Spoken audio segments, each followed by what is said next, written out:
Hello everyone, I greet in the name of God Almighty. My name is Apostle Silas, and today we have a very interesting video to react to. In fact, a very surprising video, right? Yeah, let me put it that way. It's very surprising video to me when I see this. But then I decided to share this with you. Let's all watch it together and then share our thought and opinion and the comment section in the sense concerning this very video. And this one says that converted to Islam after being expelled by a Muslim family. It says that what? Yusuf Chambers. Okay, so when we get down to the video, we can be able to hear some of the things that happened before he took that decision. So if today happens to be the first time of you checking out my channel, don't forget to subscribe to my channel and follow me on my Facebook and Instagram. And if you have any video you want me to react to, don't forget to drop it at the comment section and I'm going to check it out. So guys, before we get on to the video, I'm a theologian and I make this video not to discredit anyone's religion.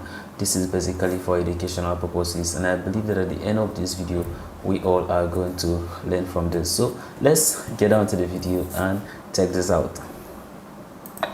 And I was with a girlfriend, and one night she said to me, "Tim, tomorrow don't come here." So I said, "Well, what sort of thing is that to say to somebody that you care about?" She said to me, "Well, it's got something to do with my religion, you see." I said, "Well, your religion can't be right. You can't throw people out without explaining to them." She said, "No, it's to do with my religion." I said, "Look, religion or you, one of you is wrong." She got very angry. Yusuf Chambers, or Tim Chambers, is a man born in Woking, Surrey, England. Yusuf was born into a Catholic family. They are not religious people. Their understanding of religion is only a little, but they know what is wrong and what is right. The name Tim Chambers, or Yusuf Chambers, is known as the founder of the Islamic Education and Preaching Organization, Islamic Education and Research Academy, IRA. His story of conversion to Islam is a long and winding one. He was depressed because he could not find the essence of life. As he grew up, he joined a humanitarian community that helped people to live a better life. This was actually the beginning of the question that came to his mind: what is the purpose of life? He started asking this question to everyone around him. You know, thousands, hundreds of thousands of people around me, and as much as I would try to ask those people, none of them could come up with a very simple rationale as to what I was doing here. So I spent several months with some Buddhists. It was great. It was a great experience because they taught me how to meditate, and the meditation was very beneficial. And then one day I popped the question to the main emir, you see. So the emir came in. He was a white man like me, you see.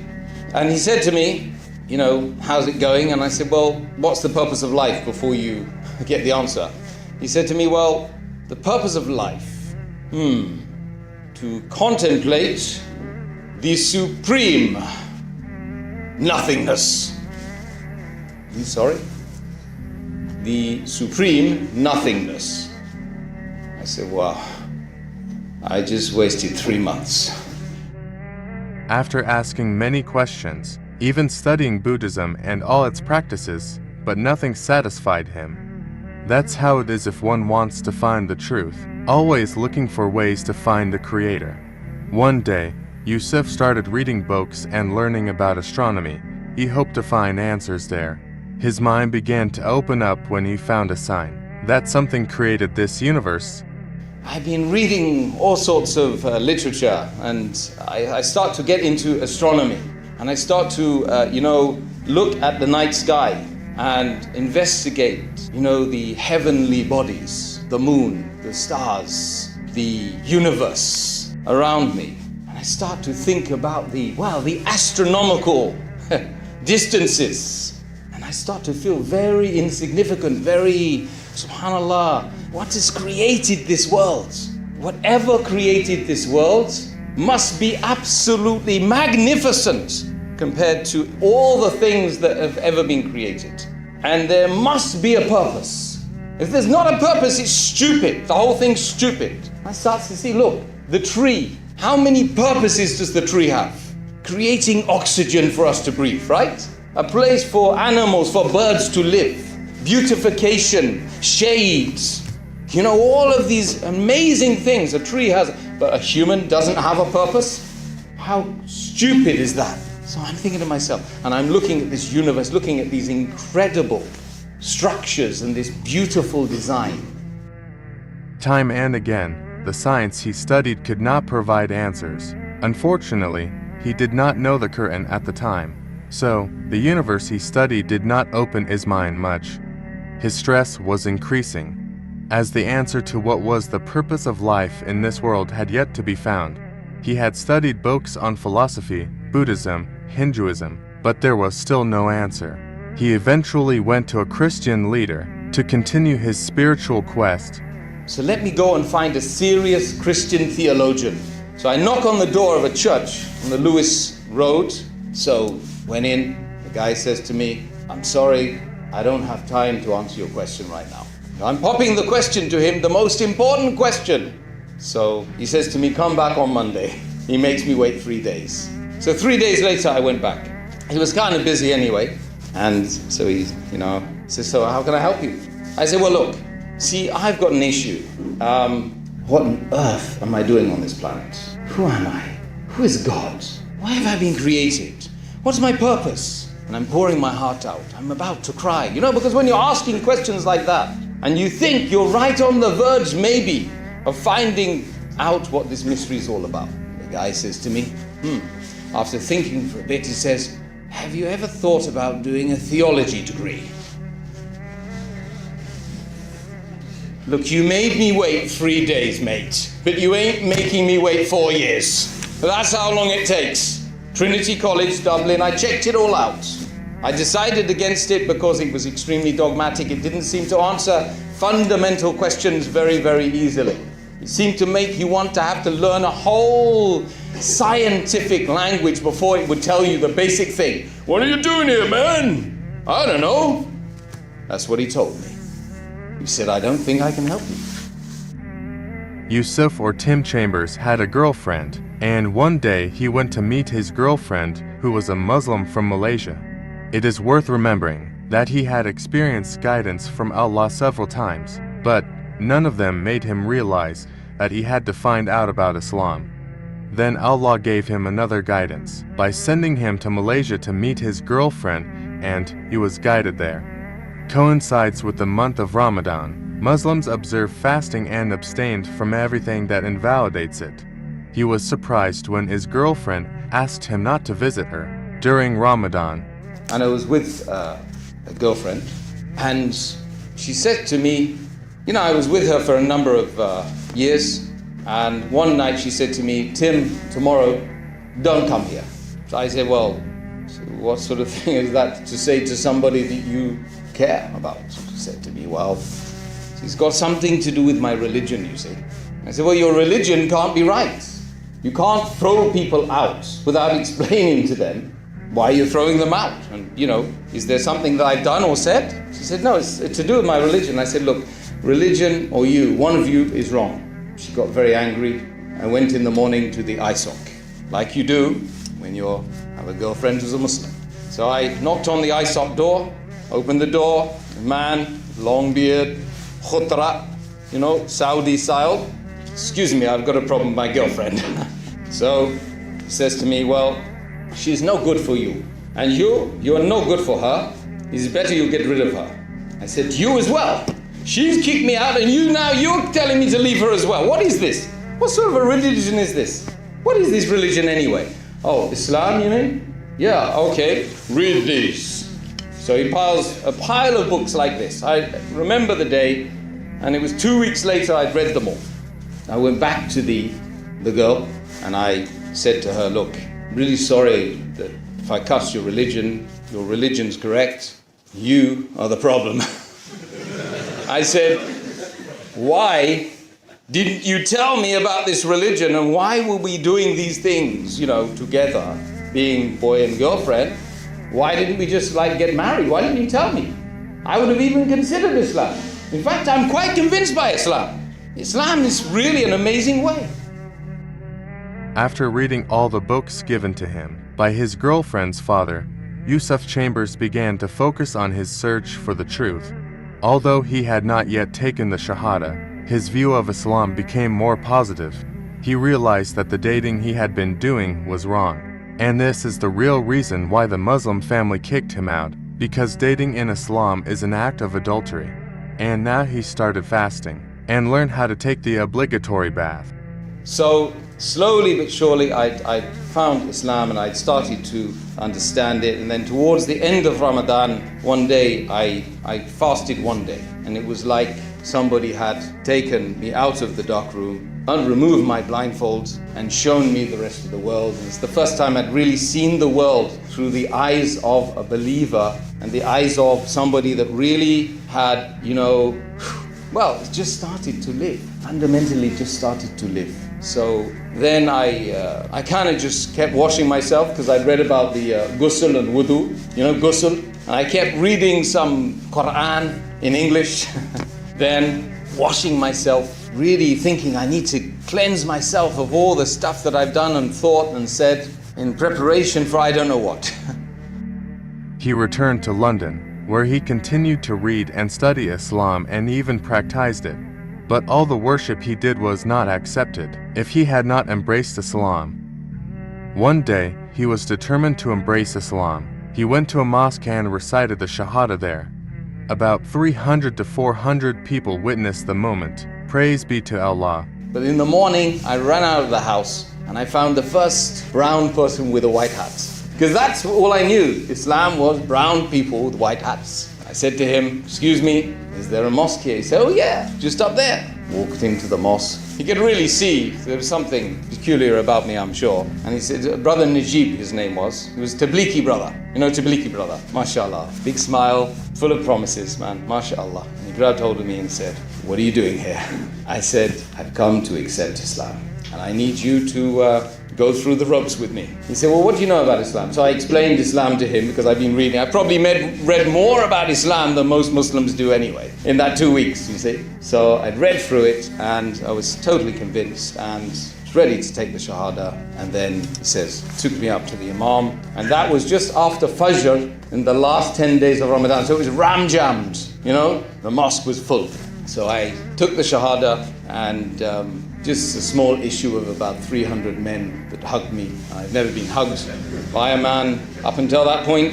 Even my father hadn't hugged me. So it was quite an amazing experience, really. It's quite enjoyable, really. I said, let's do some more hugging, You know what it's like. It becomes like a dance after a while, thousands and thousands of people. MashaAllah, great stuff. After embracing Islam, he married a Moroccan woman. He built a small family. Despite many pebbles of temptation, he endeavored to become a Kafa Muslim. Yusuf Chambers is now heavily involved with a number of leading Muslim organizations, both in the UK and overseas. MashaAllah. He now knows what the real answer to life is. Praise be to Allah. That's all for today's video. Hopefully, it will inspire many people. Go back to the Quran, because all the answers to your questions are there. Don't hesitate. Open the Quran and read it. Thanks for watching. That's a very interesting video, reading about these brothers' experience and some of the things that he has to go through before he finally accepted Islam. Of course, if we talk about, for instance, let's look at the gold, for instance, right? The gold glitters, right? But the gold didn't just glitters on its own, right? It undergoes some high amount of heat, you understand, in order for it to turn and then glitters the way you see that everybody want to have this gold, everybody want to own it and all that, and it happens to be one of the most expensive precious stone on this very earth. If you look at it, like, God always make use of ugly moments, right, or ugly things to bring out something beautiful, something magnificent, and something that is beyond one comprehension. And that's why, if you look at it, after having a girlfriend, whatever that happens between him and his girlfriend and all those things, right, then all of a sudden something begin to happen, even though he has made several researches, you understand, of different religion, being the Hindu, Buddhist, Christianity, and all that, so many things, right? Until God have his own way of bringing him, you understand, to himself. And that's why he has to go through all those dramas, right? If that girl could have not kicked him out, he could have not go to the girl's parent, and the father could have not given him those books that he read, right? Do you see how the situation happened? If those things could have not happened, the father could have not given those things, and he could have not read about Islam, and he could have not accepted Islam. Do you see how it is? That's why I says God always make use of some kind of ugly moment. Some bad things could happen, then one of a sudden he bring it into light. You see, then at that point in time, that's when you begin to realize that, oh, okay, so is that how God's ways work? If maybe someday someone should tell him that, of course, you're going to become a Muslim, probably he could have not accepted, right? But all those things could have happened. Why do you think was the reasons why he have to meet that Muslim, a woman that he have as a girlfriend? Imagine they are not girlfriends. Will all those things could have not happened? No, the capital truth is no, it could have not happened. But all those things needed to happen in order for him to get saved. That's when, you understand, you tend to value what you have. Else otherwise, he could have just been there and trying to live his life and still keep doing his research. It's only God that knows to whether he could have got saved or not.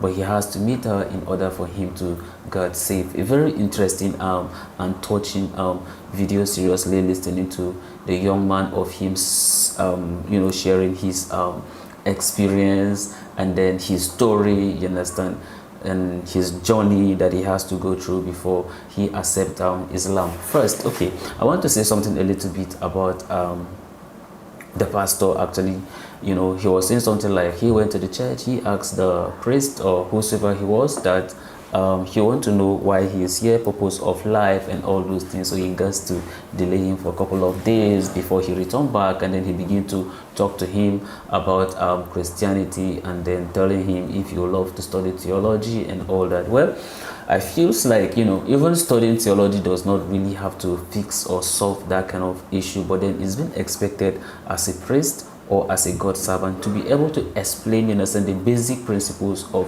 Christianity to unbeliever, for them to understand what Christianity is all about, then leave them to make that very decision, on their own, to whether they are willing to accept Jesus Christ as their Lord and personal Savior, being one of the fundamentals of Christianity. If they're able to accept that, then that's after your explanation. But if you are not able to do so and then end up referring to, it's not everyone that have that very time to go to school of theology to go and study that very thing. So it's expected of you to explain it in the simple terms for them to understand, who their maker is and their purpose of them being here on this very earth, and what that is expected of them, to do in order for them to make it to eternity, so that they can be able to see their maker for who he is. And then if you're not able to do that, it can be able to, because of course he was able to come out to share his experience on the social media, and that's why some of us get to know about it.